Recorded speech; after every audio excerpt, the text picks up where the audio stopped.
Hello, reporter room investigators. Come on in, come on in. It's so great to see you today. My name is Jessica Davies, and we're talking about the Bryan Kohberger case and the Idaho 4. Every time we have so much new information. So let's go ahead and talk about what we're going to be looking at today. Today, we're going to be discussing the judge's latest order and how this will affect Bryan Kohberger and affect how the DNA evidence comes in. Will this help him? Will this hurt him?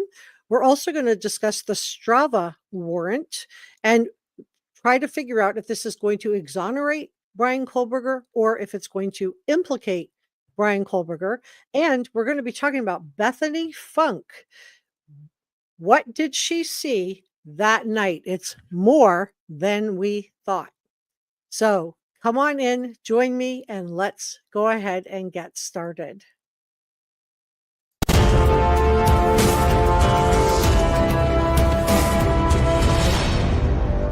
This is Reporter Room with Jessica Davies.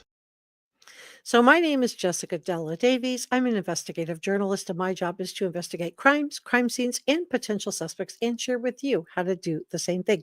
If you have not subscribed to Reporter Room, it's free. So please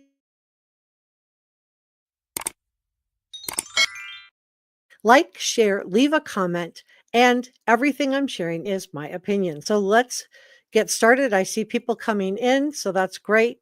Let's go ahead and start digging into all of this. So we're going to start off with the judge's new order. We'll just go through it bit by bit, piece by piece. And I have 1, 2, 3, 4, 5, 6, 7, 8 packages to go through with you guys today. So, wow, there's a lot. Okay, so let's go ahead. Let me grab this and move myself out of the way. Take this over here. Yeah, that works pretty well, I think. Okay, let me see if I can make this bigger for you guys.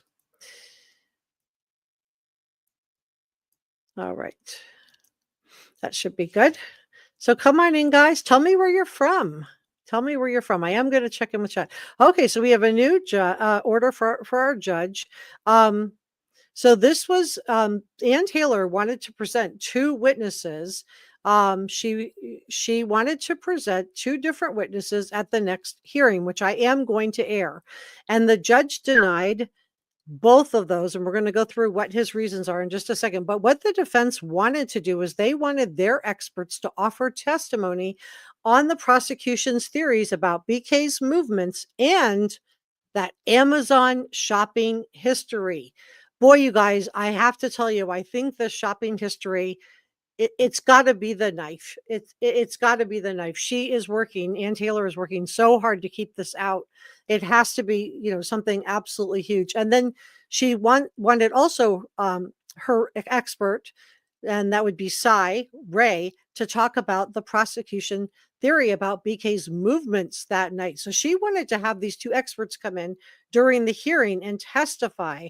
And the judge responded to her motion. So let's see what he had to say. I just wanted to show you, it is signed by him. So she wanted to have Cy Ray. He's got it Cy Ryan written here, but I know that's supposed to be Cy Ray, and David Howell. So he has determined that the testimony beyond declarations is not likely to be necessary for the court's considerations of the issues before it. The information defense seeks to convey can be presented by declarations. Counsel may have the witnesses available by video streaming during the hearing, and should the court decide it is necessary to hear from the witness, the court may allow such testimony by video live stream. So as it stands right now, unless he changes his mind, she's not getting her witness in. So that's, she was getting all of these witnesses in when she was going before the Latah County. She was almost able to have sort of a mini preliminary hearing. And a lot of people felt like that was fair because, and I do have to talk about this case in terms of Bryan Kohberger, because he's the one who's, his attorney is making these motions, but he is innocent until proven guilty. I just want to make sure we're all clear on that. But, I do feel like she had a little bit of a mini preliminary hearing of her own, because the prosecution went ahead with a grand jury, and I guess she didn't find out about it till after it was done and dusted. So she got to do some of that with the Latah County Judge, John Judge, and it feels like it's been a double-edged sword moving it to Ada County. She got some good things. She got to re-argue the IgG DNA, and the judge, she wanted to have that thrown out. The judge said no. So she got to put forward some of the motions that had already been ruled on by Judge John Judge, which we've gone through in prior live streams, so I'm not going to rehash them here. But the downside about that is this judge is not as permissive, in my opinion. Let me know what you think. As Judge John Judge, he was, he would have probably let these people come in and testify if they wanted to, unless the prosecution had an objection. They did in this case, but even if they had, I still think he probably would have let them come in. Not this judge now. It doesn't mean he won't change his mind and he won't decide, okay, well, they can, testify via video, but he's not letting them in. He denied the order. So I think that's really, really interesting. So let's dig into this a little bit. Let me move myself over here. So I just definitely think we have a judge that's just very interested, in my opinion. I don't think it's that he's trying to be unfair to one side or the other. I just think he's interested in moving things along. And unless he feels like these witnesses are going to tell him something that he doesn't already know, he doesn't need to hear it again. He doesn't want to hear, 2 hours of a witness testifying if he can get it from the defense attorney in a half an hour or 45 minutes. So that's what I think his reasoning is. I think he just feels like time is of the essence. Let's move it along. So that's where I think he's at. So, he did say the information the defense seeks to convey can be presented by declarations. Counsel may have the witnesses available by streaming during the hearing. And we're going to talk about Bethany Funk and the Strava warrant next. One expert, though, is David Howell. Now, this is who Ann Taylor wanted to call as part of BK's bid to have the Amazon shopping records and click activity hidden from the jurors. Remember, if it's good for Bryan Kohberger, then the defense wants it to come in. If it's bad for Bryan Kohberger, the defense wants to keep it out. Now, in this case, we have the defense not wanting to let the van's shoe print in. They don't want the DNA from underneath Maddie's fingernails to come in either. And then they don't want these Amazon shopping records to come in. But I do think that this shopping is records, let's dig into this a little bit. I think these are really important. And then we're going to get into Bethany Funk and what she saw. And we're going to talk about Strava. The Strava, this could make or break, this could exonerate Bryan Kohberger, or it could implicate him. So Bryan Kohberger doesn't want the Amazon shopping list revealed at the trial. So he does not want this Amazon in. Ann Taylor has absolutely been fighting to keep this Amazon search history and purchase history out. Now, they asked the judge to exclude evidence from his Amazon purchase history. And in the motion that I shared with you from Ann Taylor, it said purchase twice in the motion. So obviously it was something that he bought. And I believe that this is the knife sheath, because she is just trying so hard. Now, defense attorney Alyssa Mathos argued that no Amazon evidence, including click activity, that's her, on the app should be introduced at the trial. In part, this is how she feels. This is what she wants. This doesn't mean, just because a defense attorney says it or a prosecutor says it, doesn't mean that it will come in or it won't come in. This is just, or that it shouldn't come in or it should. That is up to the judge to decide. That's the neutral party that gets to decide what the jury sees and what the jury doesn't see. But in this case, the defense team really does not want the jury to see this Amazon shopping list, whatever he bought on Amazon. So she said the click activity on the app that should be introduced at trial. So she said no Amazon evidence, including click activity on the app, should be introduced at the trial. So they don't want any of it to come in. She says, in part because the term is vague and because prosecutors have allegedly failed to define it or describe the nature of expert Let's bring in criminal prosecutors defense attorney want. Leslie Rigdon now, from RLR So to the you LR know, at issue here. hold And on, I've without got getting something too playing in the wonky, background. Let me does just, the defense have a good one of argument these is should running. this evidence be excluded? You know, I'm not sure that all of the evidence would be excluded, but I think that. Okay. It just started. I'm sorry. Let me just try to bring that up one more time. It started playing. I don't know if you guys could hear it, but it was like playing its own arguments about it. And I just wanted to briefly go through it. So let me just pull this up and click back in. Okay. And I think I have to reselect it. Yeah, I do. All right. So this is playing its own commentary. And I'll have to see if it starts to play again. I'll have to figure out how to pause it. Okay. So the defense is asserting, let me make sure we're all looking at the same thing. Yeah, we are. Okay. So the defense is asserting that with limited disclosures made by the state, a lack of raw data, lack of complete data, lack of disclosure of expert opinion, lack of explanation of Amazon click activity, or any analysis related thereto amounts to be cherry-picked limited data that does not show a full picture compared to warrants that required extensive data. This is according to defense counsel Alyssa Massoth. This is what she wrote in her motion. She continues. She said, the state's refining of all Amazon history and Amazon click activity is out of context, incomplete, and unfairly prejudicial, thus making it inadmissible. Now, I want to be clear that just because from RLR to the LR at issue here, and without getting too wonky, does the defense have a good argument should this evidence? This March, the only way to survive the college hoops postseason is to embrace the chaos with Fanatic Sportsbook. Okay, well, that's just like a nightmare to play that.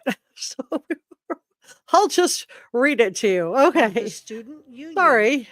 All right. So bottom line is just because the defense doesn't want it to come in doesn't mean it shouldn't come in or it won't come in. This is just what they want. They don't want this to come in. No way, no how. So let me grab the next one.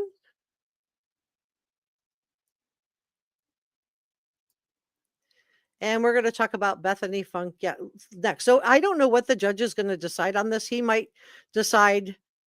I think just based on John Judge and what he decided, I think that this Amazon evidence is going to come in. I think this is really important.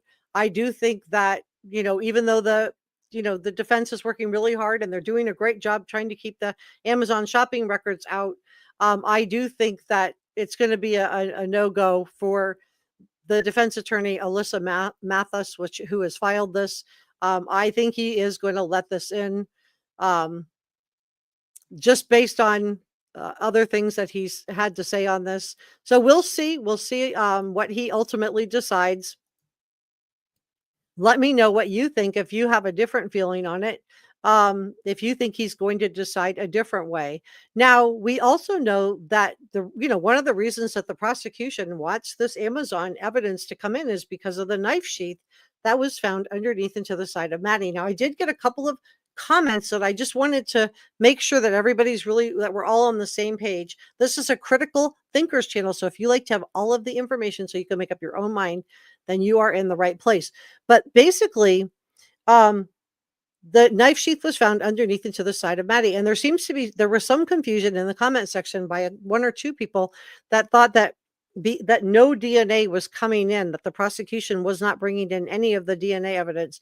That is not correct. The prosecution is bringing in the cheek swab DNA that they collected with a court order from the judge, which matches Bryan Kohberger in the octillion, 5 octillion. Octillion is 8, so more than million, more than billion. Octillion 8 matches him in the octillion range. That is still coming in.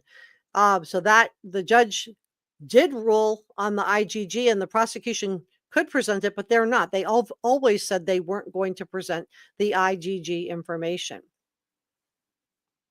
So I just don't think they want to confuse the jury, because it has been somewhat confusing with the IgG DNA and then the cheek swab DNA, both, matching to the DNA on that knife sheath. And then Maddie's fingernails, the DNA on that, I believe, will also be coming in. We'll see.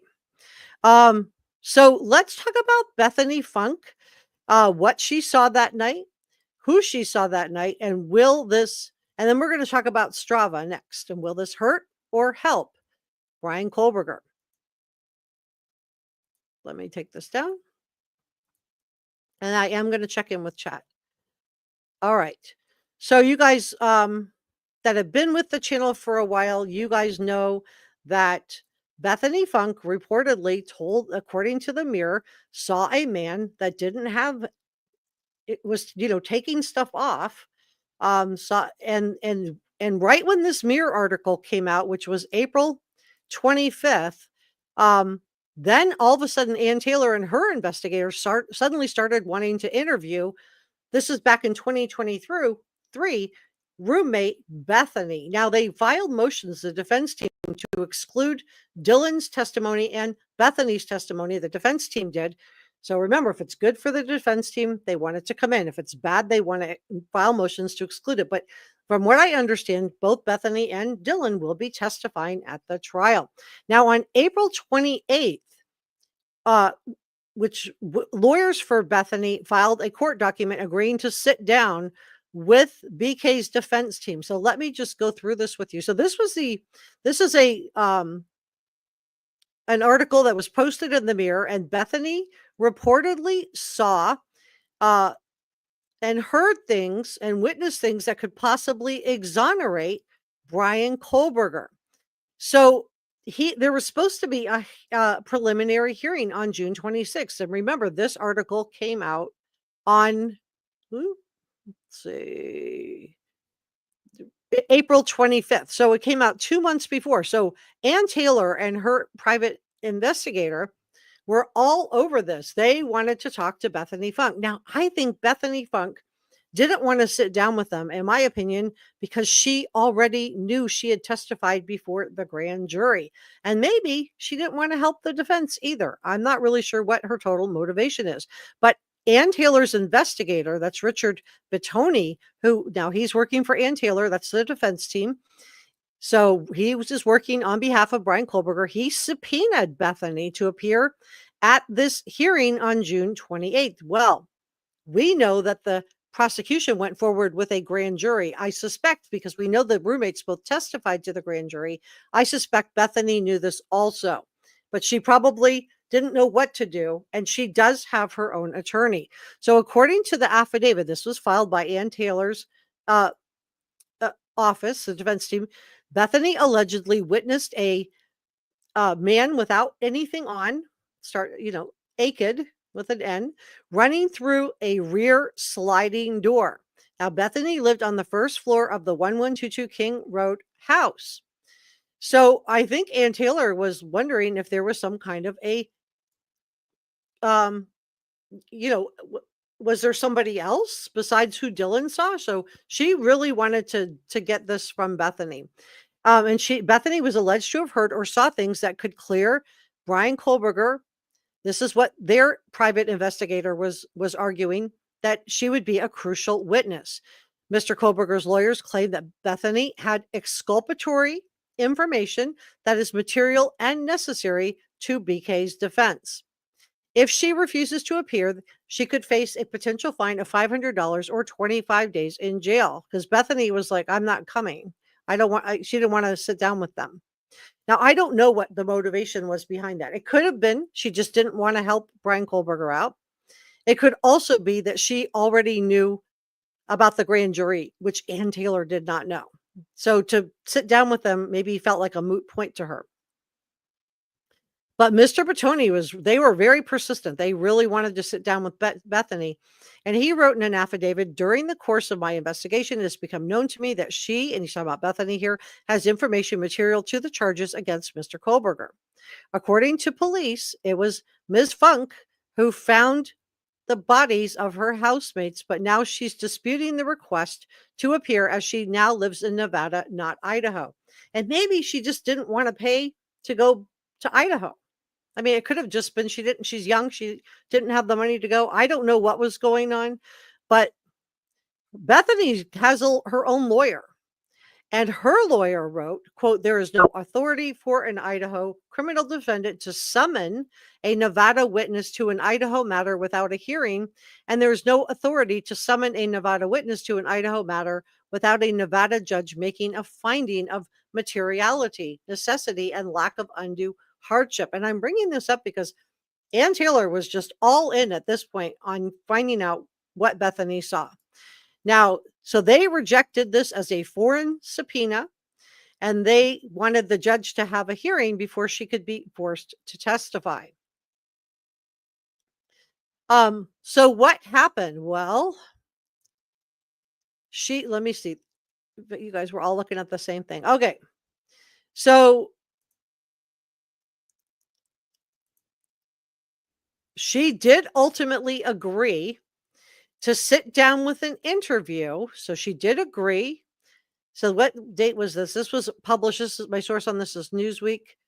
I'm trying to see the date. So this was April 28th. So within a couple of days, she agreed to sit down with the defense team for an interview in Nevada. So they had to come to Nevada. And maybe it was just a money thing to her. Let me know what you think. If it was just financial, maybe she had school and she couldn't get out of classes for a couple of days to travel to Idaho. I don't know what the problem was, but whatever it was, they worked it out. And the agreement by Bethany came shortly after BK's defense team attempted to force her to testify in the case's preliminary trial, claiming she had exculpatory evidence to the defendant, who's Bryan Kohberger.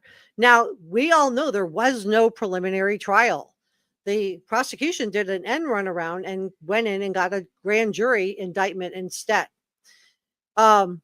So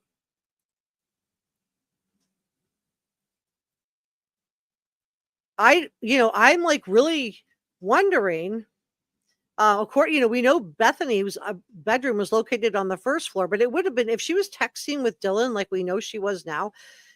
And the judge also said, this judge in Ada County, that Bethany, because Ann Taylor doesn't want her to testify after all this and hearing whatever it was that she had to say.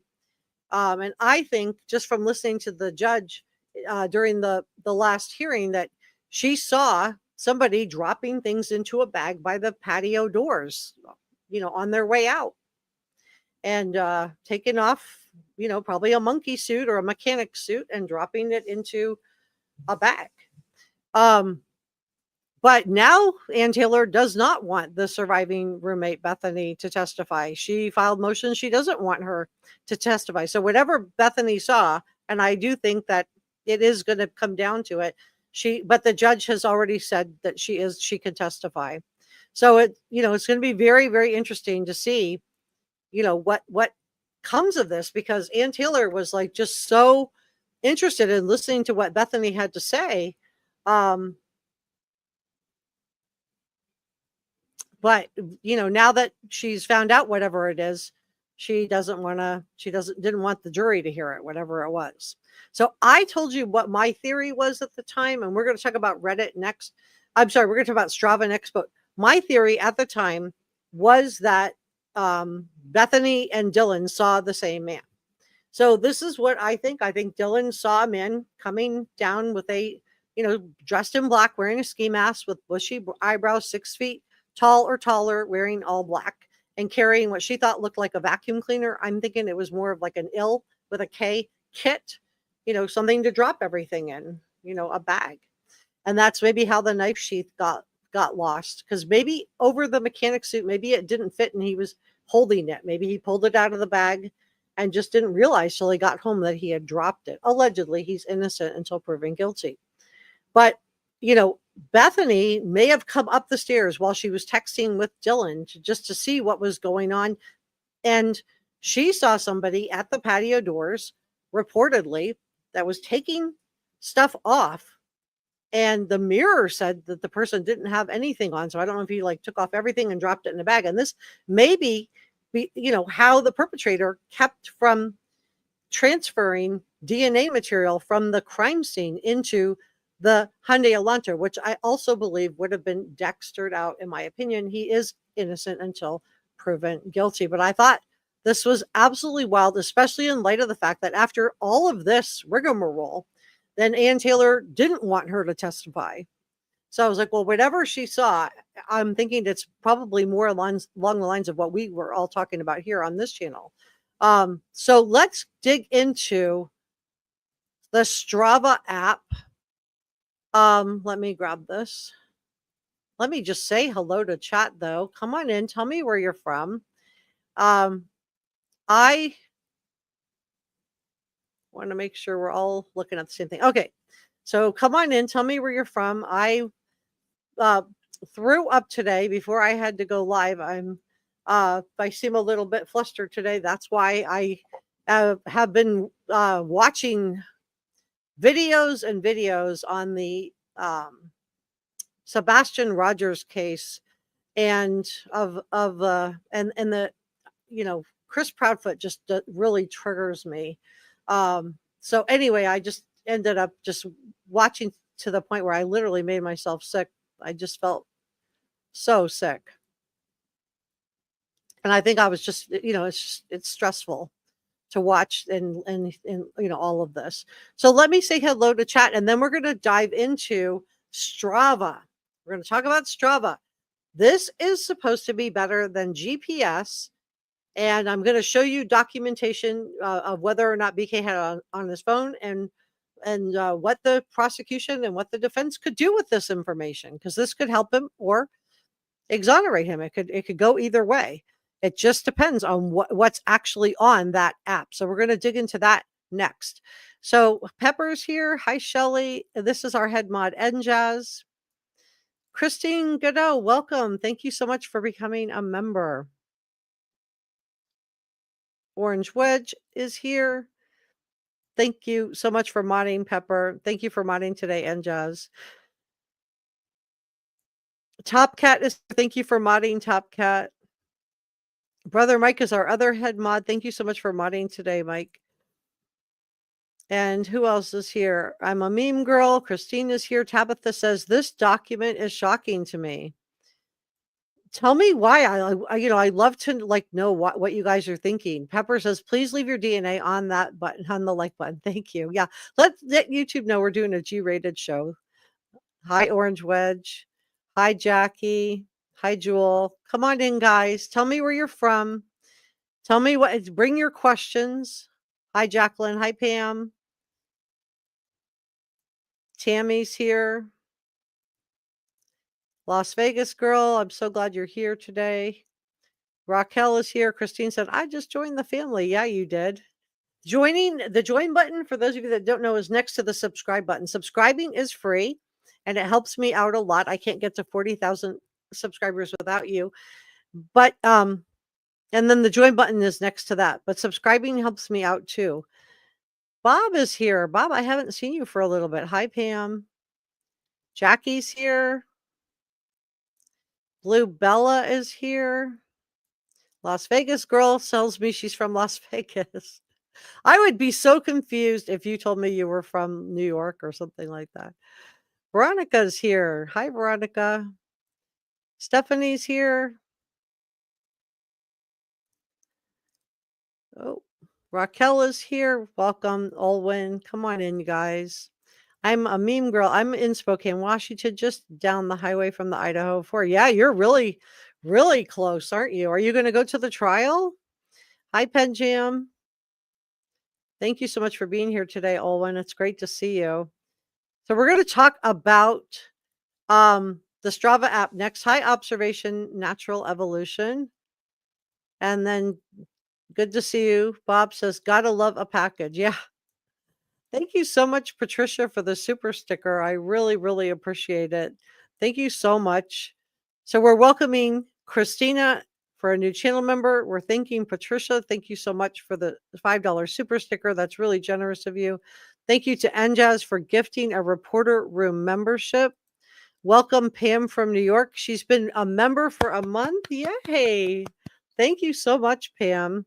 And Vicky is a brand new channel member. Welcome, Vicky. I'm so glad that you're here.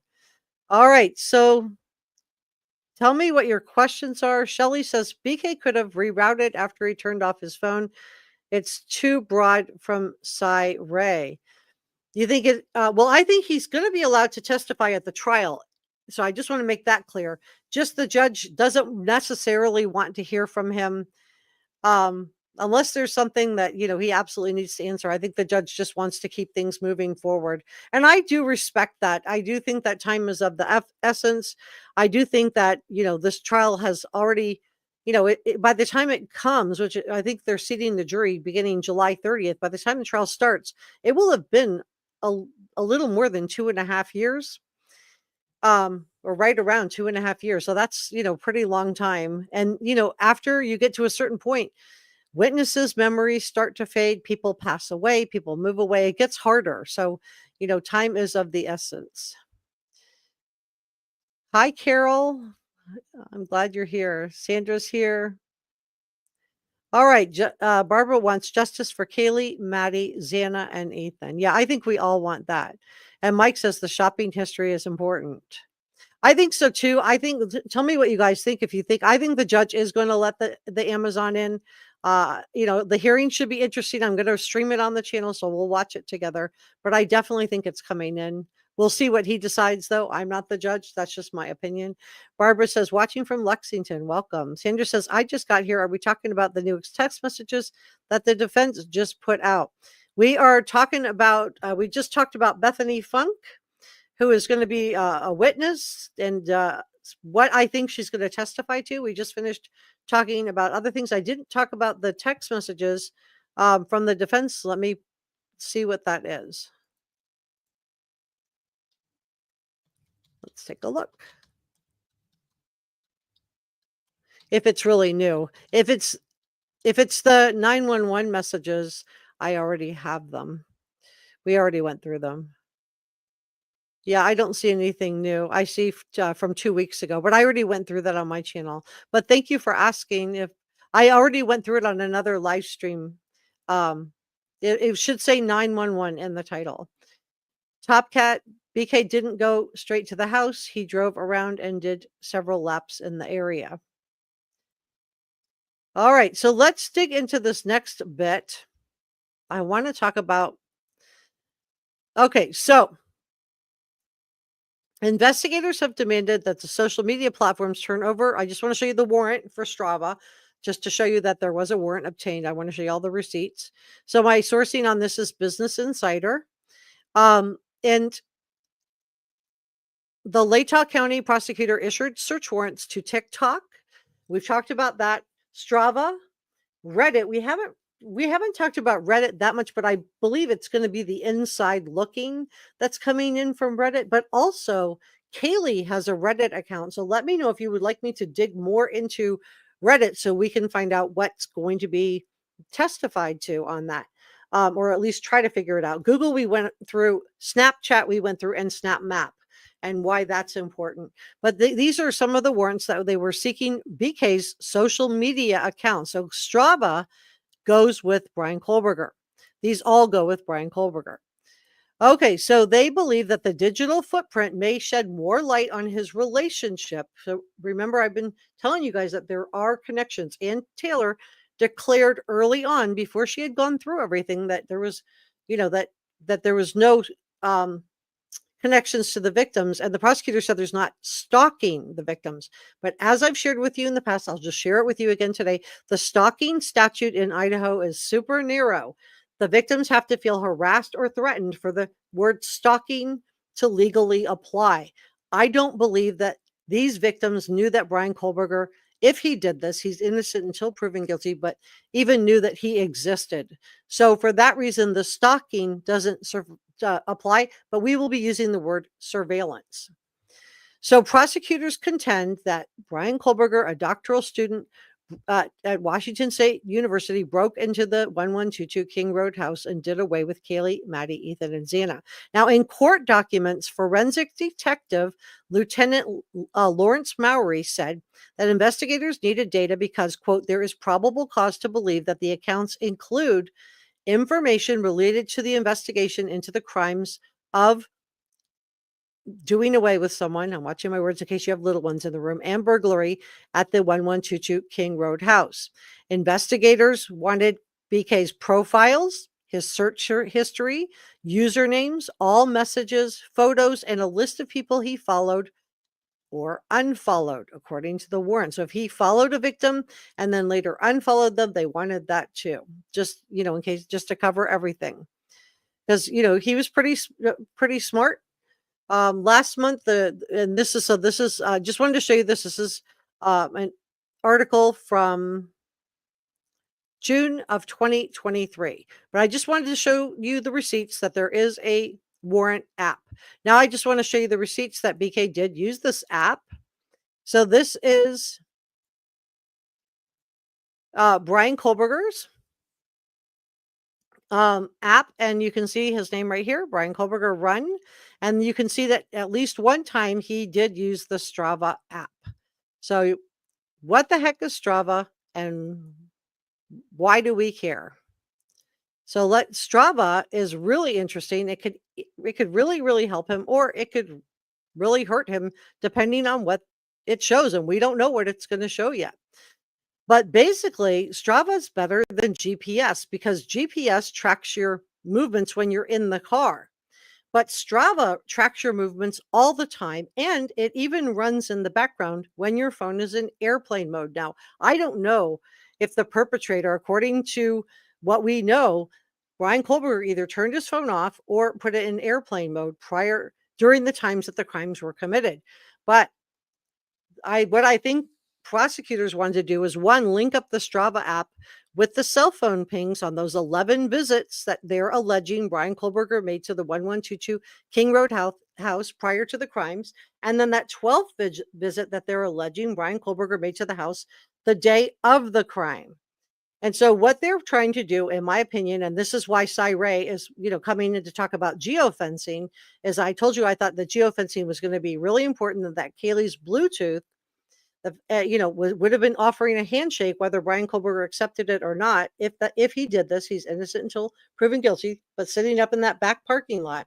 And that I thought that even that handshake would have been recorded on her Bluetooth, which is why her Apple Watch and her laptop have not been returned back to her dad. Her dad was wondering why. And also on Bryan's device. And we know now from what I showed you guys on the last live stream that Bryan had 2 devices with 2 different phone numbers. So this is it's a tracking device. Basically, it tracks you while you work out. And so it can measure your performance, and it syncs with your phone. It syncs with your GPS watch. It syncs with your head unit. It monitors your heart rate. So yeah, it can really tell a lot. Now, if this app if it doesn't sync up, then I would see Ann Taylor being able to use this to say, well, my client wasn't there. His Strava app was running in the background, and he's not at the crime scene. But I could also see the prosecution being able to use this to say, well, he had Strava, and Cy Ray talks about the phone pings and geofencing, and the prosecution's like, yeah, but we have the Strava app, which also shows GPS that he was, that lined up with the cell phone pings and the geofencing handshake with Kaylee's Bluetooth. So I don't know how this is going to be used yet. We won't know probably until the trial. We might find out if either party decides they're going to file a motion to try to keep it out. So maybe we'll get some more. So let's share a little bit more about the Strava app. I hope I'm not getting too wonky for you guys, but I do think all this stuff is really, really interesting. So Strava gathers distance data while recording GPS-based activity. So it's GPS, but it's not, just when you're in the car. It's wherever you go that you have your phone with you. So it's kind of creepy in a way when you think about it, that there's all these apps on your phone tracking where you are. This one runs in the background, even if you have it on airplane mode. So it measures and displays distance, method of calculating distance. So we're going to talk a little bit about that. So when the GPS file is uploaded, Strava takes the distance data recorded in the file and parses it into a data stream to calculate the total distance that you traveled, the average speed that you were going, and then the max speed that you went. So depending on which method was used for recording distance, and there's different methods that can be used. So let's talk about those, because I think how this does it is really going to be important to either exonerate Bryan Kohberger or implicate Bryan Kohberger, depending on what this app shows. So there's two ways to calculate the distance for most sports. There's ground speed distance and then GPS calculated distance. Now the ground speed would measure your speed along the surface that you're traveling on, counting the revolutions of a wheel, for example. Well, the GPS calculated distance will connect the dots between your GPS points and then triangulate the distance between the coordinates.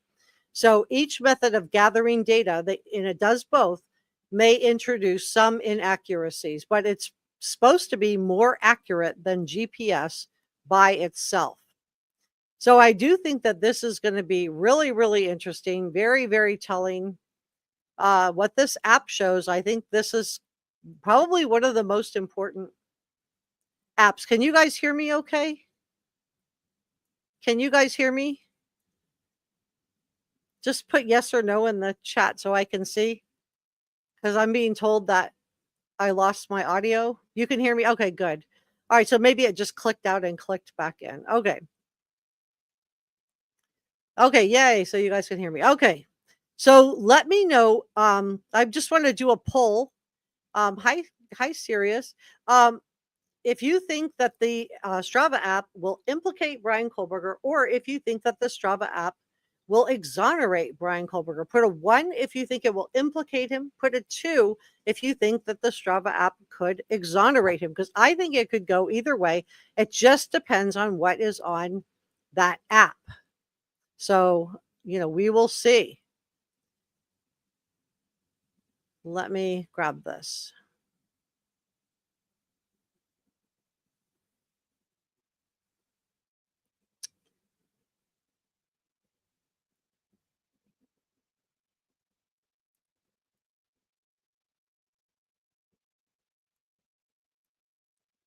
Okay.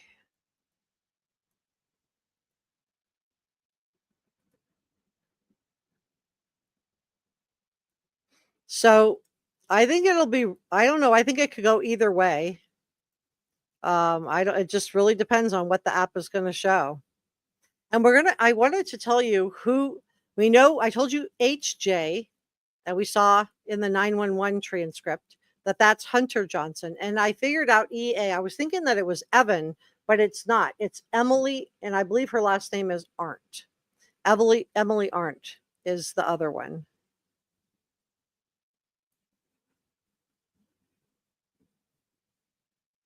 Mike says it's going to be bad, but I think the families will leave this time. First responders are saying it was the worst scene they've ever seen. I heard that too. I heard it was absolutely horrific. Hi, Sirius. Leslie said, I have to haul it into the laundry mat and back. Oh, I guess we're having a side conversation. Bob said, Mike says, yep, they get a signal to them from out of the room so they don't see that. I'm a meme girl says, I just don't get how anyone, including the dog, didn't get any blood on them, and how they didn't know Xana was deceased when they saw her. Well, we don't know if who had blood on them. The dog was shut up in a room. So the dog, I understand that the dog was in a room. The dog was in Kaylee's bedroom with the door closed. So the dog is very understandable. If the dog never was let out of the room, then to me, the dog wouldn't have anything on it if he never encountered. Now, how they did the 911 and didn't get anything on them when they called 911 and they were Hunter and Emily were at the scene is such a great question. I don't know for sure what happened with that. This is my theory. So speculation warning. I suspect that when they were going in, because remember, Hunter and Emily were coming over. They were looking for Ethan that day. They had plans with him. And they thought that I guess there was a lot of pranking. This is what Steve Goncalves has told us. And this is what Hunter also said, that they thought it was a prank initially. He thought that Ethan was, and maybe Kaylee were punking them. But what I think is when they went to the room where Ethan and Xana were, they pushed the door, but they couldn't get the door all the way open because somebody was laying against the door. And so when they tried to open the door, this is my opinion, I don't think they could see all of Xana. I don't think they could see the whole crime scene. I think they could see her lying there, but they couldn't see all of it. And when we hear like the heavy breathing and then the get out, I think Hunter did see a lot more of the crime scene than the girls did, and I think he got them out of there because he didn't want them to see, what the crime scene is. So great question. So how we don't know if they got anything on them. Nobody has said they didn't get any blood on them. I've never heard anybody claim that. So we don't know that. They could have gotten stuff on their feet. They could have gotten stuff on their shoes. We don't know. So we won't find out until the trial. I think. And Josh says the scene would have been horrific. Yeah, I agree. 11, Bravo does not think he will be exonerated. Nikki said the two survivors were awake, texting on social media right up to calling the police. Bethany was taking photos and rang her parents at 7:30. That make sense. Well, we went through that already on the channel. I did already go through that on a prior live stream. Let me grab that really quick. Because I already went through the text messages a couple of weeks ago when this all broke. So I don't really want to rehash it now because I did do a live stream on it and it is there on the playlist. So you're more than welcome to go through it. But I think that the 911 call, and we have also all heard that. And I think we're going to have to wait to hear from them. I think, Ann Taylor will have some things to say about it. Steve Goncalves weighed in, and his feeling was that there was pranks all the time being played at the house, and that maybe the girls were scared, but thought it was some kind of a prank. We know that there would have been a motivation not to call law enforcement out to the house because they had multiple visits. We've seen the body cam footage with Hunter in the body cam footage of law enforcement showing up. So they were getting in trouble for all of the calls that noise complaints that they were getting called out to that house. So maybe, there was a fine coming in. That's been something I've heard a lot about. Haven't been able to verify that. So that's a speculation on that. But that's just, I hope I've answered your question to the best that I'm able to with the information that's available. Like I said, in my opinion, the dog was in its own room. Yeah, he was in Kaylee's room. Murphy was in Kaylee's room. We got yeses. Oh, I'm so glad you guys can hear me. Okay. So these people just answering me back from when I can hear you. Pam says, I can live with this weather. Okay. Thank you, you guys. All right. So we have a 1 and a 1. Alwyn says yes. And Josh says 2. Kaybird says 1. Ray of Light says 1. Spiritual Mystery says 2. Top Cat says 1. So 1 is implicate and 2 is exonerate. Pinjam thinks it will implicate. Mother Teresa thinks it will implicate. So we got a lot of 1s. We've had some 2s as well. A lot of 1s. 1 is implicate, and put a 2 in the chat if you think it will exonerate. Leslie thinks it will exonerate him. Yeah, Mike's right. No, the dog was in Kaylee's room with the door shut. Yeah, Murphy didn't have anything on him. From what I understand, Murphy, the dog, was in Kaylee's room with the door closed. And that's why we think that Maddie was the target, because whoever did this went up the stairs and went to Maddie's room. So this is what I think happened that day. So speculation warning. I'm just going to tell you what I believe happened on the day. when this perpetrator came into the house, what Dylan saw and what Bethany saw. So I'm going to just put it together for what I think happened. I think, and with the DoorDash. So we know the DoorDash came in at 4 a.m. I do not think that Bryan Kohberger, if he was the one driving that Hyundai Elantra and circling the house 3 times, I don't think he saw the DoorDash driver. I think he parked up behind the house at the apartments. I'm sorry. I think he was circling the house and then he pulled it. But I think if he was sitting up prior to that, it was up behind the house a little bit in the apartments, just checking. But I think the DoorDash driver came to the front door and left. I think Bryan Kohberger was either circling or turning around. So I don't think he saw the DoorDash driver. Don't think he knew that Xana had gotten food. I think he thought everybody in the house was in their rooms and that the house had gotten quiet. And I think, and this is alleged, he's innocent until proven guilty, but I think that the perpetrator, so we'll just say perpetrator, went in through the second floor patio doors, popped the doors. I don't know if they were locked or not, but if they were, it's very easy to pop the doors, let himself in to minimize DNA. I think the door to the patio was left open. It also would have made it easy to get out fast if he had to get out fast. And I think he went straight up the stairs and went straight into Maddie's room. And I think he would have been surprised to see Kaylee in the same bed with Maddie. I have been told, I've heard from the Goncalveses that Kaylee was in the bed with Maddie, and that she was trapped behind Maddie. Maddie was here, Kaylee was here, and then the wall was right here. So Kaylee was between Maddie and the wall and just couldn't get out. We know Kaylee and Maddie fought back, and somewhere in that, the knife sheath was dropped, and it ended up underneath and to the side of Maddie. Now, I've heard a lot of people say, oh, but the knife sheath didn't have any body fluids or anything like that, or blood or anything on it. We don't know that. Nobody has told us it didn't have anything on it, that it was clean. No one has ever told us that. So we don't know if it did or didn't. I don't think it did, just from where they found it. I think from what we've heard from the crime scene, I think it would have blood on it, in my opinion. So I think that Xana came out of her room with her food. We know she brought the food back to the kitchen sink at some point before she was done away with. And I think as she came into the kitchen, she would have felt the cold air coming in. And I don't know if it was Kaylee that called out from upstairs or if Xana called out when she came in to put her DoorDash bag next to the kitchen sink. And she felt that rush of cold air. Somebody called out, there's someone here. And I think that would have sent the perpetrator into a panic, in my opinion.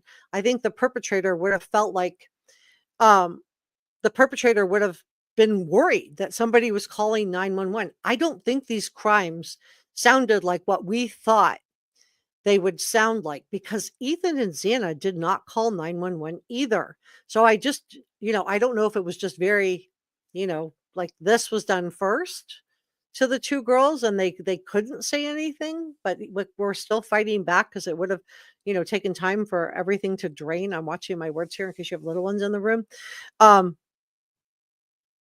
But we know that Kaylee and Maddie fought back, and Maddie got DNA under her fingernails, and we know it's not good news. The likelihood ratio was not great news for Bryan Kohberger and the defense team, because they wanted to keep it out. If it was helpful to them, if it really exonerated him and was someone else's DNA, they would want that to come in, because then they could show the jury that this DNA did not belong to Bryan Kohberger. That's not what they asked for. They wanted that likelihood ratio. We don't know what it is, if it's 25%, if it's 5%, if it's a 95% match to Bryan Kohberger, whatever it is. Ann Taylor does not want that to come in to the trial. So they made a motion to suppress the DNA that was underneath Maddie's fingernails. So I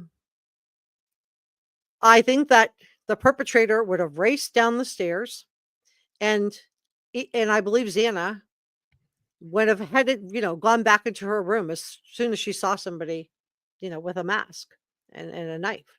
And I think she went back into her room, and I think the perpetrator followed her and did what he did. And now I don't know if Ethan came up to try to defend Xana.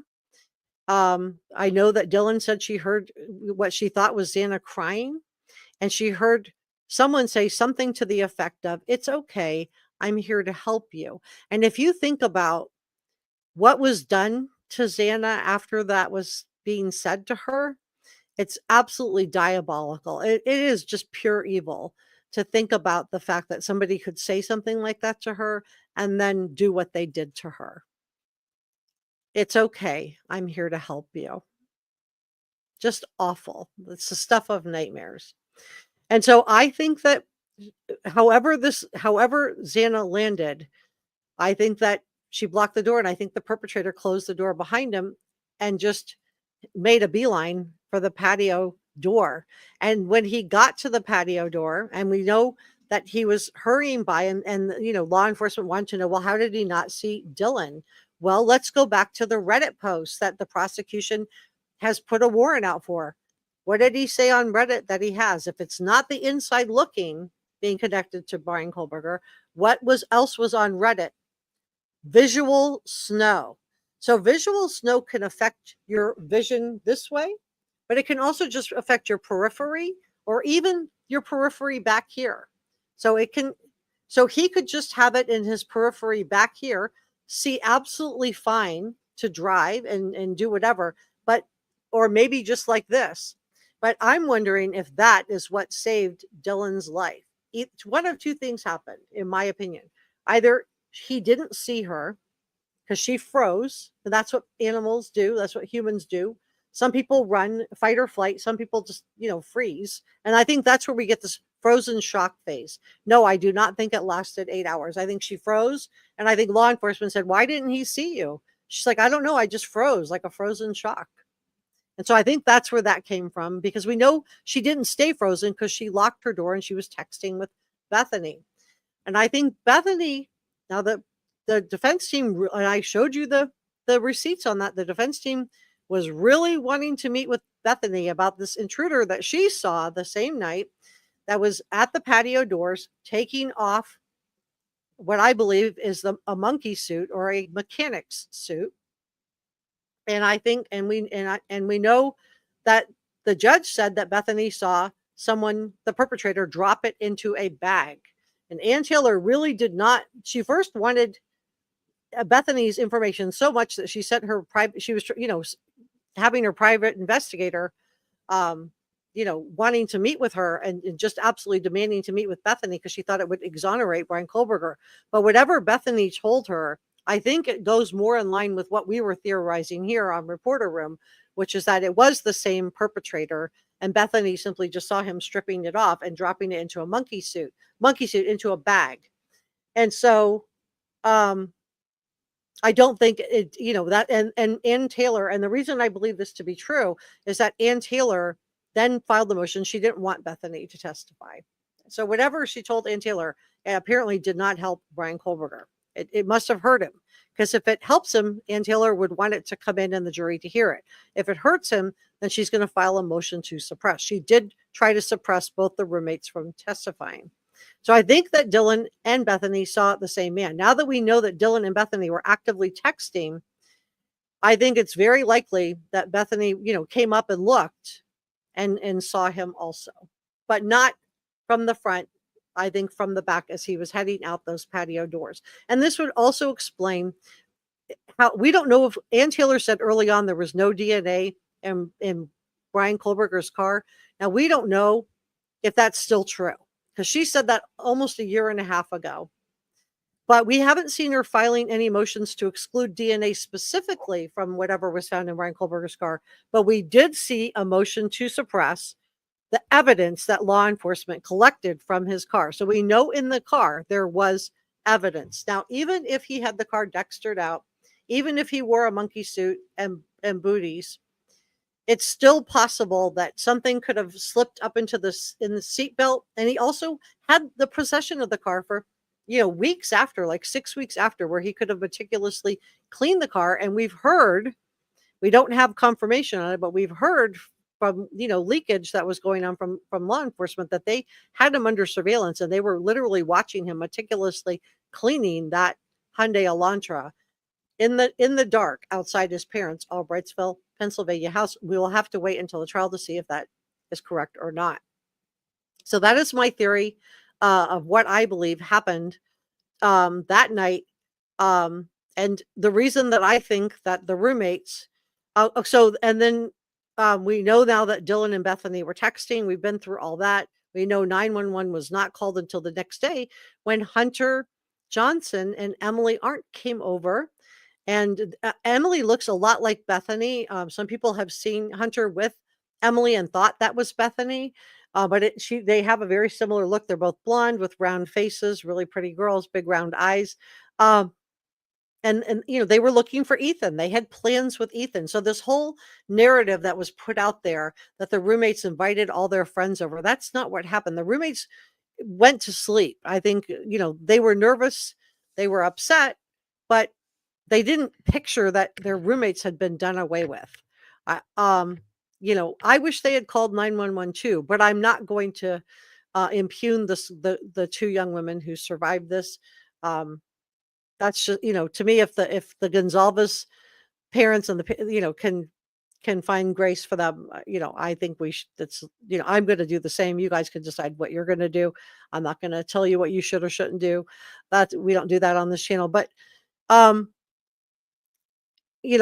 do think that now that we know that they were texting, that this was all going on. So Hunter and Emily came and knocked on the door when Ethan wasn't answering his cell phone. They were there to pick him up. They had plans with him, and they figured, they had been the night before at the Sigma Chi party with Ethan and Xana. So they went to the door. Bethany woke up. She answered the door. And when Hunter went upstairs, they found the crime scene. And this is, and then you've all heard the 911 call. I don't have to share that, you don't have to relive that today.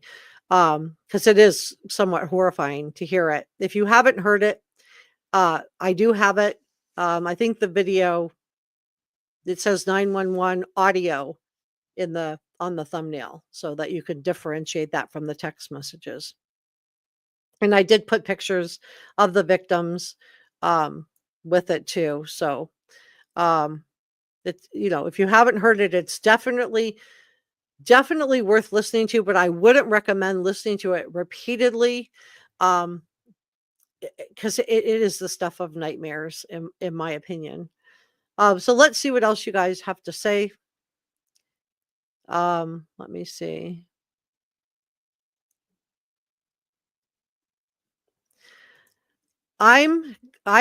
I know you probably think this is really great that you're doing the Papa Roger, and that's fine if that's what you want to do. It's okay.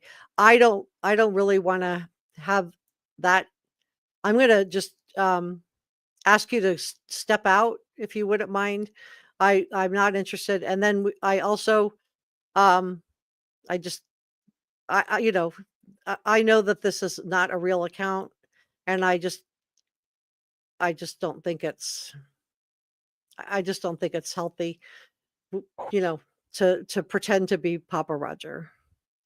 JD Rell says, but they saw him drive around back of the house. This isn't a game. I know some people, may feel like this is like a game of some kind, but it isn't a game. These are real people, and that really lost their lives, and it's really sad and heartbreaking. They saw him drive around the back of the house. I don't know who they is, and I don't know who him is, JD. I don't know what you're talking about. DE says, I tend to think that too, Xana knew who was supposed to be in and out of the house as well, because she had lived there the longest. In my opinion, the K could have left DM alone because she was unfamiliar with company. Yeah, that's true. Good point. Siri says, no one has come back at you in here. We have politely asked you not to talk about the survivors and not to act like this. Yeah. Oh, yeah, please. I really am a journalist. For those of you that don't know, go to Twitter and you'll see @Davies Writer, and you can put your mouse and you can hover over my check mark, and it will show you that my check mark was made, was granted well before they started selling them. I know everybody's verified on Twitter now. They pay their $8. I was verified before. I was verified as a journalist. I had to prove it to Twitter that I really was a journalist to get verified. And it was a long drawn out process. It took, months, and I had to submit a whole bunch of newspaper articles that I had written and evidence to prove that I was a journalist. So I did, I'm not shaming anybody who wants to buy a blue check mark. Go, nothing wrong with that. You go ahead. There's no other way to get one now, but I just want you to know that I really am a journalist. So yeah, please don't impugn my integrity. Bob says, home of the Whitman Air Force Base. And Justice, lives will never be the same after what they experienced. Jory says, all of her emotions just scream he's guilty and we're terrified. And Donna says, just got in. It's okay. I'll catch up. Y'all have a great day. You too, Donna. Leslie said, did you see who?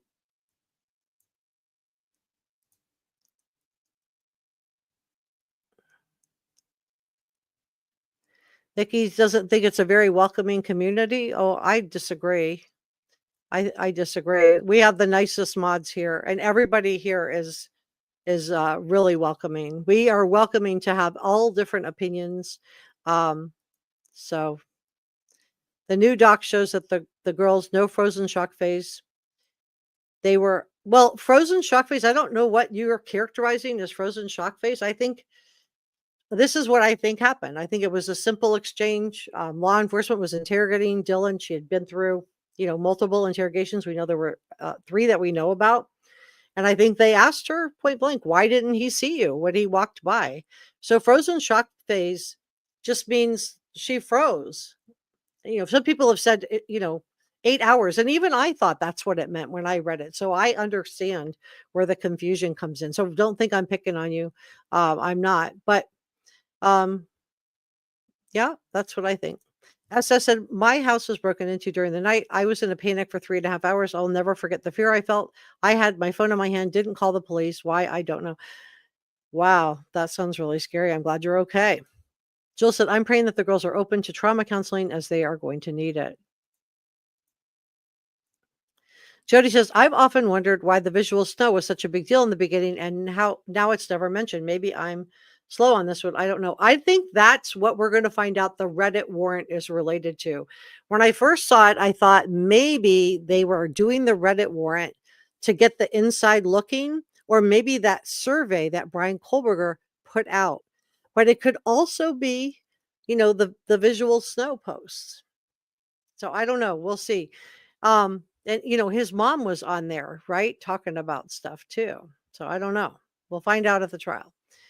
Dee says, I feel like DM knew was a stranger, and that's why 911 wasn't called. I don't know. We're gonna have to wait to hear from her. I think the one thing we can all agree on is that it was complete chaos when they did find the crime scenes after Hunter and Emily arrived that morning. I mean, you can hear Bethany and Dylan, and it's heartbreaking to listen to it. It's absolutely heartbreaking. You can just hear how absolutely distressed everybody sounds. Pam says we will all be in denial. Yeah, remember that's one of the first phases of grieving is denial, right? Denial, anger. So denial is one of the first things that, it's natural. And freezing is also something, to me, this is how I view the roommates. They're alive. So whatever they did, that they're still here with us, thank goodness. Because if Dylan hadn't froze, if she had gone out and tried to make a run at this guy or tackle him, I don't know. I'm not sure what people were picturing a 19-year-old would do. If she had started screaming or made a lot of noise, maybe he would have chased her back into her bedroom too. Maybe he just really didn't see her. I think at that point nothing had gone the way he planned. Because I don't think he was picturing finding Kaylee and Maddie in the same room together. And I don't know if he knew Ethan was there. So I don't think any of this went how he thought it was going to go. So yeah, I think denial. I agree with you, Pam. Thank you for your common sense. Chia Pet says, we don't know if Xana's food made it to the kitchen. Yeah. Well, I guess it could be a different day. There is a delivery bag from Taco Bell, which is what we were told. And, I guess it could have been from a different day, but I'm going to just go with Occam's razor. Emily says DE was a party house. Yeah, it was very much a party house. I don't think seeing a strange man in the house when you have 5 single young women living there would have been, as big of a shock. And that party house especially. I mean, we saw parties on the body cam footage of people attending parties when the roommates weren't even home. That was a party house. There were people in and out of there. So I agree. It was a party house. Hi, Kami. Thanks for modding today. Las Vegas Girl said, I believe they weren't sure if it was a prank or not and were too scared to find out. Yeah, could be. Hi, Jory. Hi, Blayton.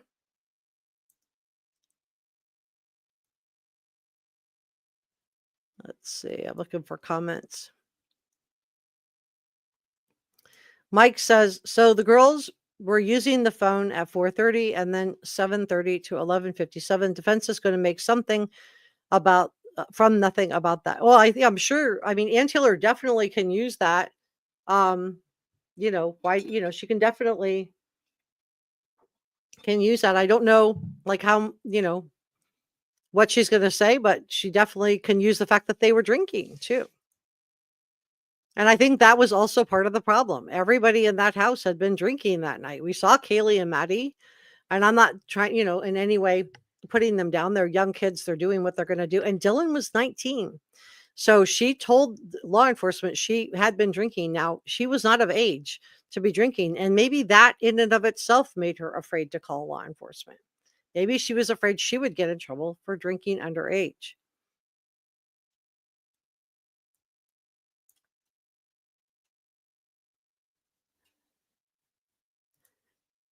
Bob said, party house or not, nobody deserved what happened there. We all in our youth could have been at the same type of places.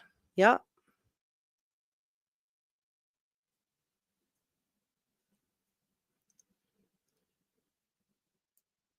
Claudia thinks the survivors are hiding a lot.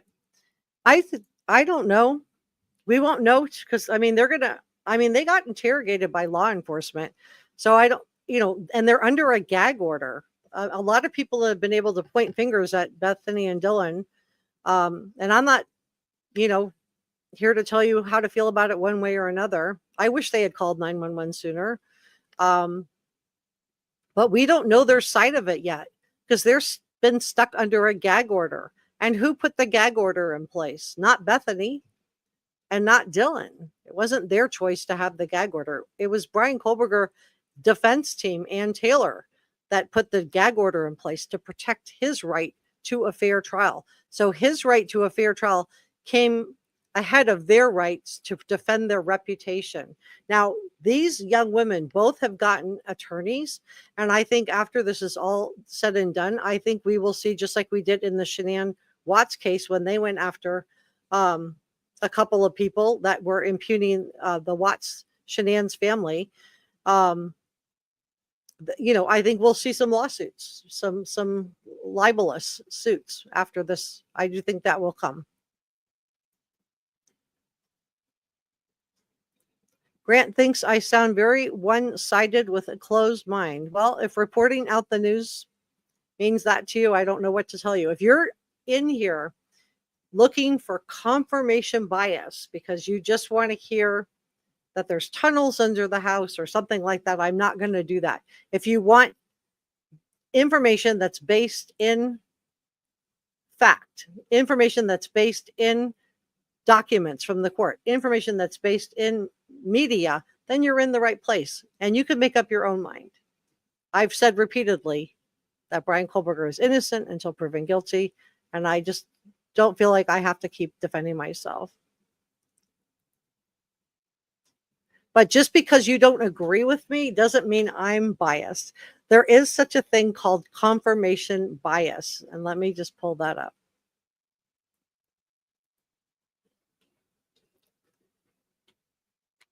So, and I have to watch for this too.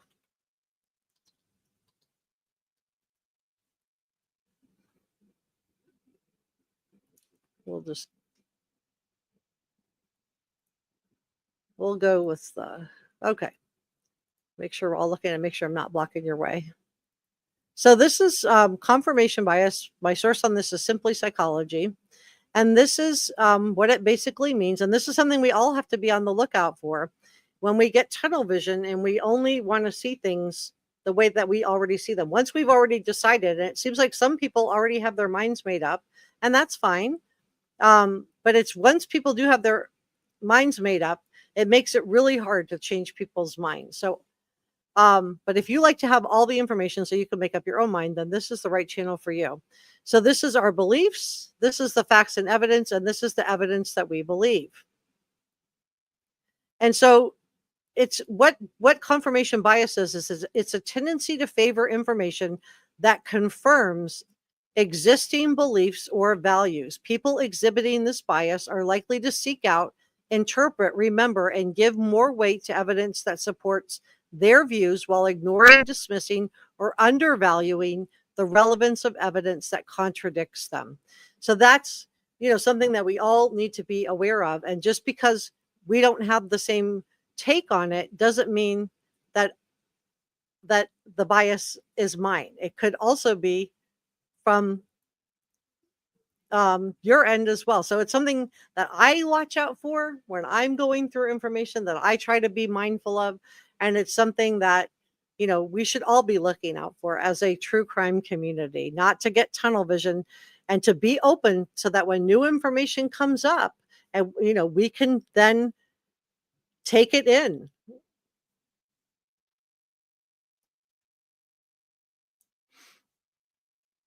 Joel says, these girls are scarred for life. Everything for them has changed. Blockella wants to know, have you checked for new docs again yet on text messages, etc.? Just came out a couple of hours ago. Let me look. I didn't see anything, but I will try again. I'm typing in Bryan Kohberger and text messages. The problem is when I do that, if you have some other information, it's all from 5 days ago. I have the Amazon tracking history as like the latest thing. So I don't know if you're just don't realize that we already went through that on the channel, or if there's something new, but I don't see anything. I'll try putting in today's date.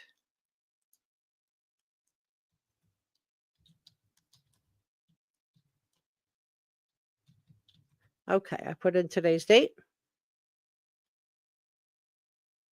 And everything is dated March 7th.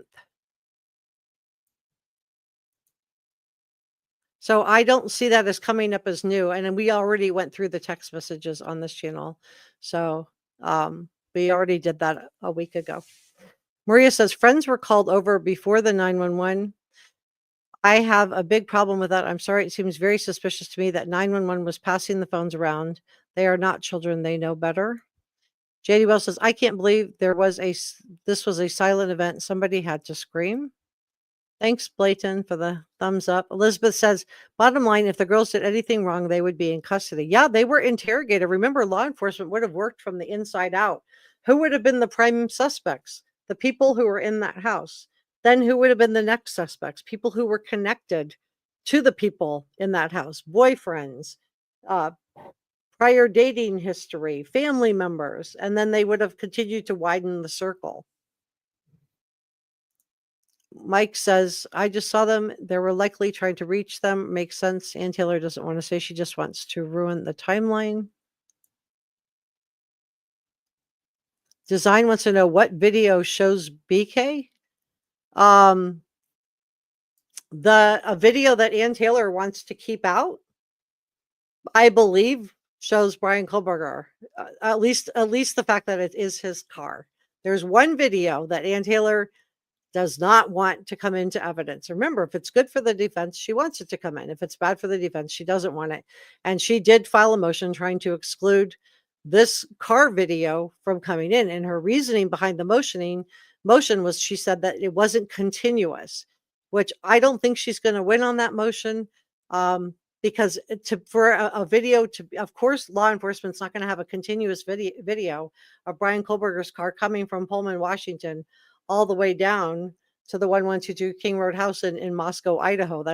That's just, they would have to know ahead of time he was going to commit this crime. What they are going to have are all kinds of different businesses. And we went through the warrants during our last live stream. I showed you guys all of the different warrants on that, but let me pull those up again because maybe some of you guys weren't there for that. But it's very, very interesting.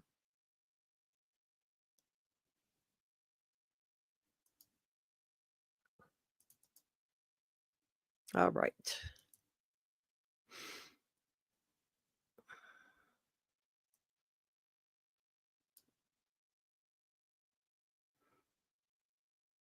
I'm just trying to see if I have the warrants handy.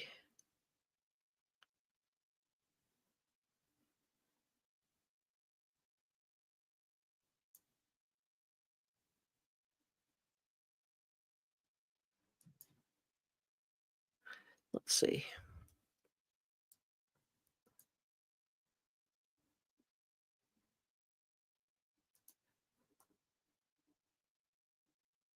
Nope, that's the motion from the prosecution, so that does not have it. Let me just type in warrants. I'll pull them up that way.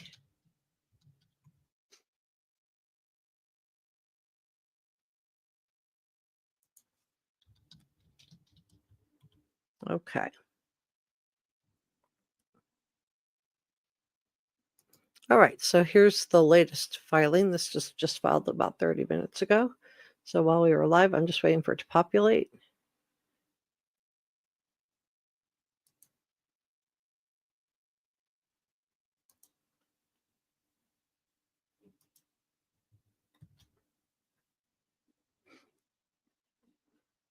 I think this is what I've already reported to you, and I just think it's just a newer one. But let's go through the warrants. Okay. So this is what some of the warrants were that law enforcement got warrants for, and what they were able to get with the warrants. So they got the Glock.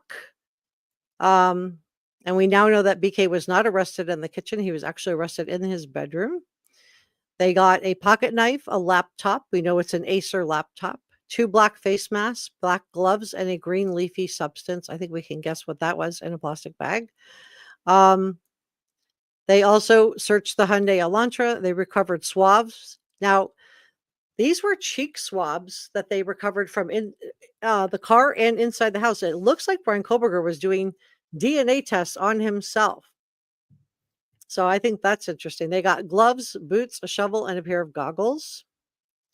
They also detailed some items, including bodily fluids, weapons, or any property that might have belonged to the 4 victims. You know, there was an ID found inside a glove, inside a box.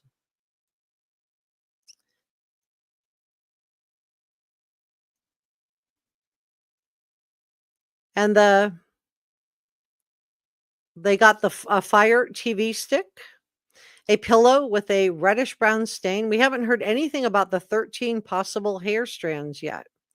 One that might belong to an animal. So if that links back to Murphy the dog, and even though Murphy was in the bedroom, so Bryan Kohberger would not have had access to Murphy the dog, and he is innocent until proven guilty, but I am talking about this case in terms of him because it's his attorney filing the motions. But if Kaylee or Maddie had dog hair and that transferred onto him and he carried that back, you know, that would be, I think, pretty powerful evidence. If that ID that was found inside a glove, inside a box, ends up belonging, like what we've heard it reported out, to one of the victims, I think, you know, how that glove would make it from Moscow, Idaho, all the way to Brightsville, Pennsylvania, inside his parents' house. You know, I think that also would be as strong, in my opinion, as the DNA evidence. And I don't know why he had the Glock. Well,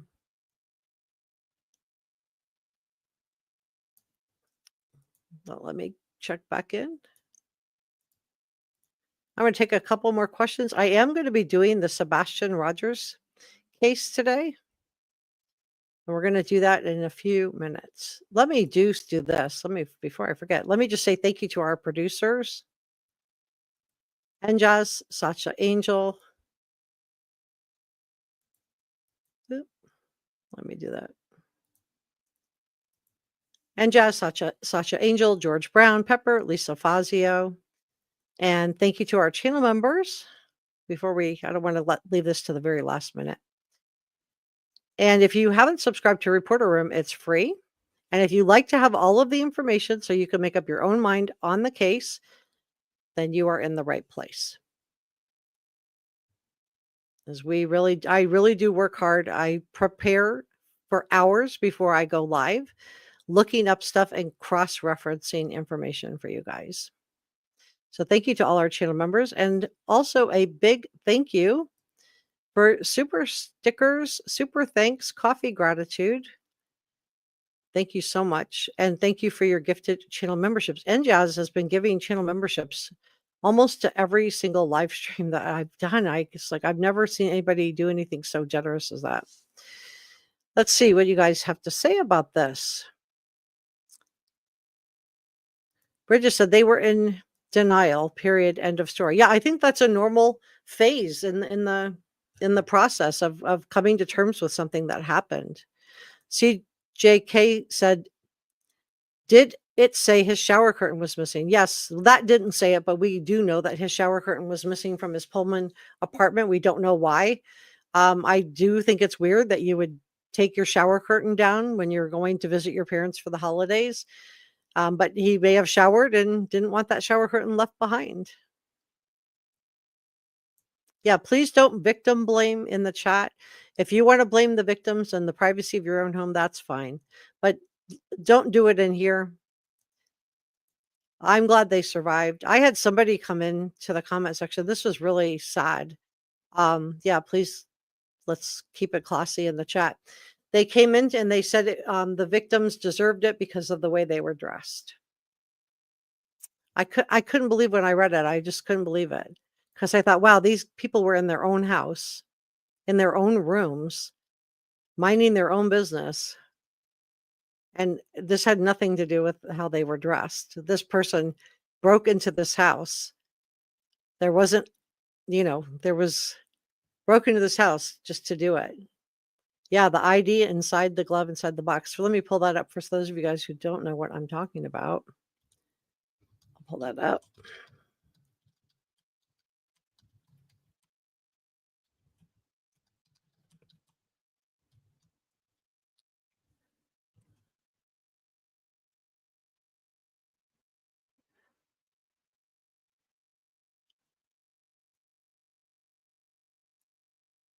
Okay. So this is the Daily Mail, which is a UK-based paper, and a smoking license. So a smoking gun, so a victim ID connected to the Idaho victim, watching my words here, was found in Bryan Kohberger's car during search 6 weeks after the quadruple crimes. I've heard other reporting that said it was found inside the Albrightsville, Pennsylvania house. I do know that Ann Taylor filed motions to suppress the evidence that was collected at the house, at the Albrightsville, Pennsylvania house, and also the car. So an ID connected to one of the students was uncovered in the BK's car amid reports he may have been cyber stalking. Now remember, stalking does not apply in Idaho, because for the stalking statute to apply, the victims have to feel threatened or harassed. And in this case, I don't think that the victims even knew that this perpetrator existed. His connection to the students has remained unclear, but an unsealed search warrant states officers found ID cards in his car 6 weeks after the crimes. So definitely worth it. If you haven't read that, you might want to go through that. Let's see what else you guys have to say. Take a couple more questions.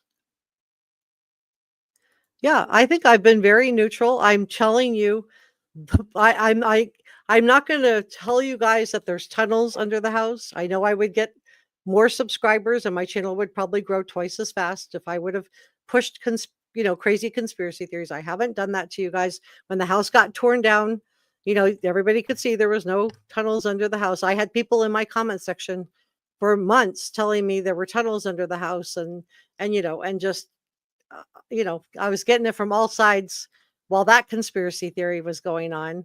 I've tried to bring you guys credible information from reputable sourcing. And so anyway, my heart is in the right place. You may not always agree with me. I don't think we're all going to agree every single time on every single case. You may or may not have agreed with my take on the Delphi case. My feeling on the Delphi case is that there were multiple people using that Anthony Schatz catfish account. I don't think it was just Richard Allen by himself using that account. I'm not saying there were other people that committed the crime with him. I just think there were more than one person using that catfish account. I think Keegan Kline was using it, and I think he's the one that lured the girls possibly that day to the bridge or shared the account. But and you may not agree with me on Sebastian Rogers, or you might, and you might not agree with me on this. We're not all going to agree 100% of the time. And a year from now, we're going to be talking about a completely different case, unfortunately, or, so we're not going to all agree all the time, and that's okay. I respect your right to have your choice and your feeling about it. And I'm trying to bring you guys credible information. Thank you so much to Pam for the $4.99 super sticker. That is really, really nice of you. I really, really appreciate it. And thank you so much to Allison. She says, thank you, Jessica, for always keeping it real and fact-based. Thank you so much, you guys. It really does mean a lot. And I really do appreciate it. So thank you for that. And I was literally throwing up before I went live today, not because of this live stream, because of the work I was doing on the other one. Yeah, Sassy T says, that's like saying they deserved it because they were pretty. Yeah, I was like, I couldn't believe somebody actually put that in the comment section. I was so shocked. I didn't even, I think I just deleted it. I didn't even know how to respond to that because I thought, what a horrible, who is going to say these victims deserved it? Because of how they dressed. I'm like, that just sounds, it was just, they were in their own rooms, minding their own business. They were in their pajamas, I'm sure. Yeah, if you look out, if you get done away with inside the privacy of your own house and you're not dressed the way somebody thinks you should be, there'll be somebody there that is going to make you feel bad about it. Hi, Jody. Hi, Leslie. Hi, Pepper. Yeah, whoa is right. That's how I felt when I read the comment. I couldn't believe it. I thought I misread it. So I read it again and I was like, no, that's what it says. Adriana says, not in bed, but online when he was following them. So you think they deserved it or no? I don't, or you might be talking about something different. Never mind, Adriana. Sometimes I'm looking at comments and I might be 20 minutes behind when you left your comment. So sorry about that, Adriana. I don't know what you're talking about. Maria says, I feel bad for the victims. They didn't deserve this. How can those people say such bad things? It's very sad. It's been very sad. It's been very, very sad. Yeah, nobody deserves that. Lola's right. Adriana says, no, nobody deserves that. You're right, Adriana. Nobody deserves that. Some of them were asleep. Yeah, they were just in their own houses, minding their own business. Thank you, Sassy T. Judy wants to know, has BK parents visit him? Yes, they have. They have been there. They were there at least once, and then they, I don't know how often, but I know early on, they did come. Let me pull that up.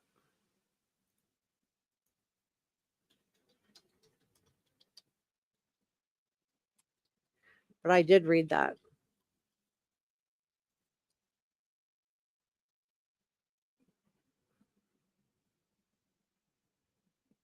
This one says they haven't visited him, but I heard that they have, that they did go and see him. But this was from 2023, so it may have been since then. This one also says they haven't visited him. This one says they haven't visited him. These are all from 2023, but my understanding is they have been to see him. They have been there. And they also talked to him on the phone. And, they love their son. They love their son. Here's what I did find really quick. Oh, nope, it's not coming up. It's not populating. It's been moved or deleted. Okay.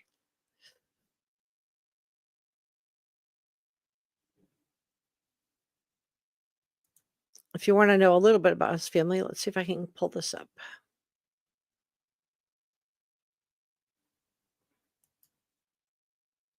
Nope, it's just populating. Let me close out some of these. I have a lot of things open. See if that helps.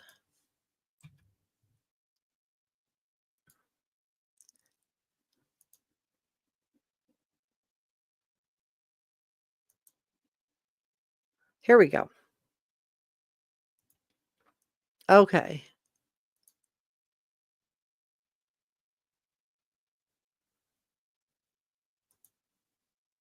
That's so weird because it's telling me that I'm sharing it and I can clearly see I'm not. But this is he's got his parents and his sister, two sisters, and following his arrest, his family released a statement via his public defender showing support for Bryan, while also expressing sympathy for the victims' families. Per the New York Post, we have fully cooperated with law enforcement agencies in an attempt to seek the truth and promote his presumption of innocence rather than judge unknown facts and make erroneous assumptions, they said. There are no words that can adequately express the sadness that we feel, and we pray each day for them. And I do feel badly for his parents. I really do. And then if you want to learn more about his family, this is my source on this is Hollywood Life, and the title of the article is Bryan Kohberger's Family: Everything to Know About His Parents and His Sisters.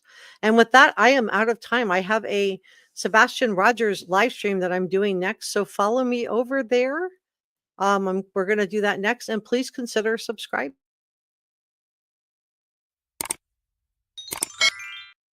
Thank you so much for coming by and spending a little bit of time with me, and I will see you on the next live stream, which is Saturday. Bye.